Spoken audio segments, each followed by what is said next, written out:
25 random things I learned about Albany, New York by reading O Albany by Billy Kennedy. Here we go. Number 1, 787 is a highway, and it's not going anywhere, Albany. Number 2, Albany is one of the oldest cities in America. We're even older than Boston. Number 3, Dan O'Connell was a guy who lived in Albany and did lots of stuff and was involved with lots of stuff.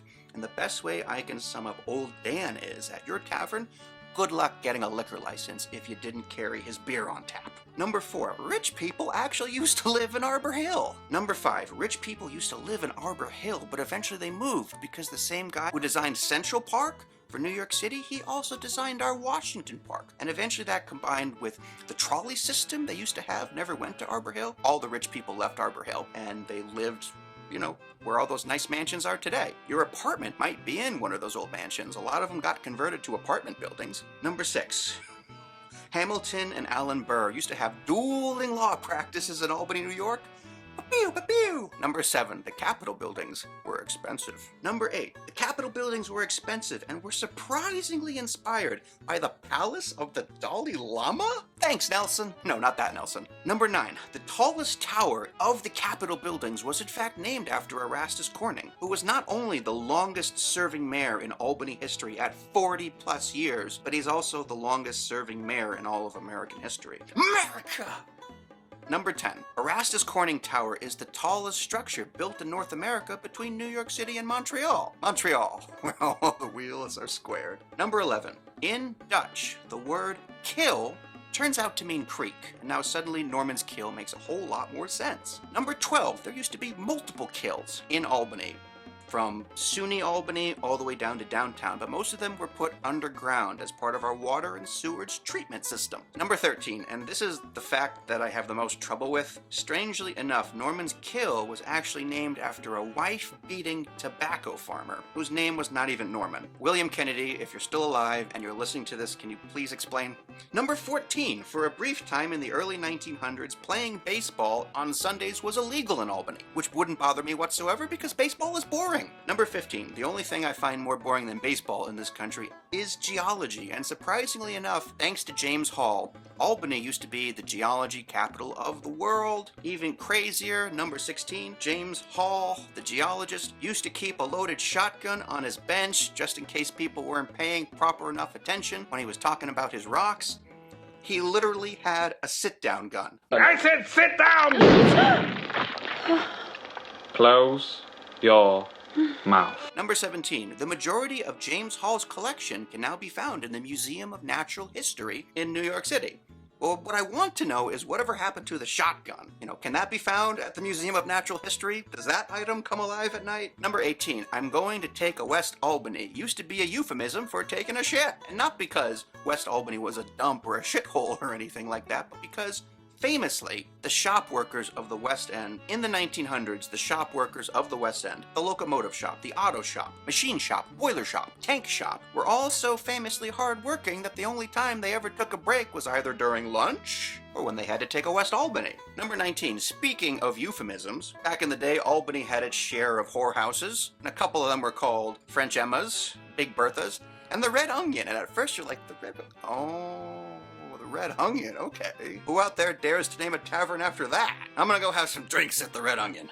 Boy, is it hot in there. Number 20, the Young Man's Italian Association absolutely hated organ grinders and tried to make them illegal. Number 21, Albany used to have their own version of the Black Panthers, and I don't mean the movies. They called themselves the Brothers, and I swear to God, their unofficial slogan was, "We are a very violent, non-violent group." Don't believe me? Go take it up with Gordon Van Ness. Number 22, I was very pleased to find that Albany, New York has always been the Diet Coke of anti-Semitism. Jewish people were not allowed to play at the country club, but it was not considered cool to say anti-Semitic things in the paper, so yay.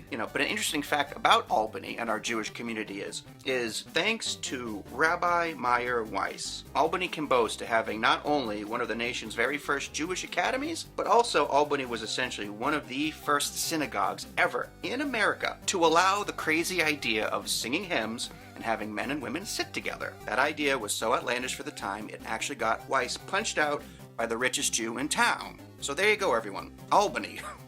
famous for Jewish progressivism and rabbi fights.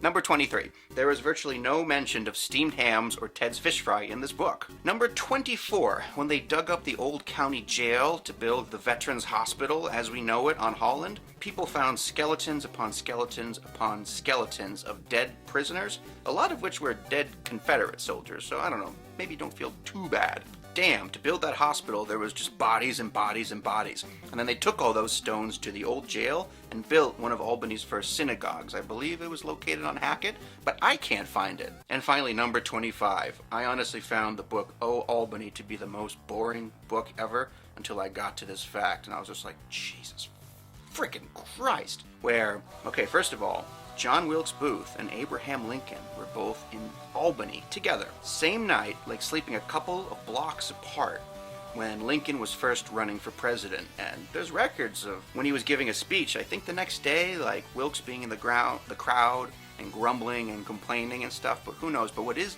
100% a fact, years later, when John Wilkes Booth assassinated Lincoln at Ford's Theater, the couple sitting behind Lincoln was in fact an Albany couple. U.S. Major Henry Rathbone of Albany, New York, and his wife. In the scuffle Booth had stabbed before jumping off the balcony below, Rathbone famously shouted, "Stop that man," but nobody did. And the guilt of it drove him so crazy that years later, he and his wife moved to Germany. He shot his wife to death and then repeatedly stabbed himself trying to kill himself, but he lived. Later on in German court, when it came out not only what he did, but what happened at Ford's Theater that night, and because of that, instead of finding him guilty of murder, they just had him declared legally insane, and he spent the rest of his life in an insane asylum. And when I read that in the book, I was like, Jesus Christ! But like seriously, like Jesus Christ, Albany has a lot of really cool history. I definitely recommend reading O Albany sometime, or anything about the history of where we live. This place is pretty cool. I've been pretty happy here for about 16 years now. And every now and then on this channel, I'm going to read a book, and I'll at least give you the interesting tidbits of what I find. Right now,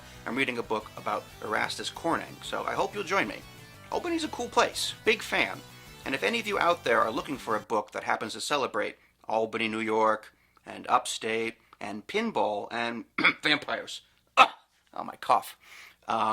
Check me out sometime, because I'm writing a pretty cool book, and I'm also posting it on my channel. I'm Justin M. Bailey. 25 random things I learned about Albany, New York by reading O Albany by Billy Kennedy. Here we go. You got the power. You got the might. No way.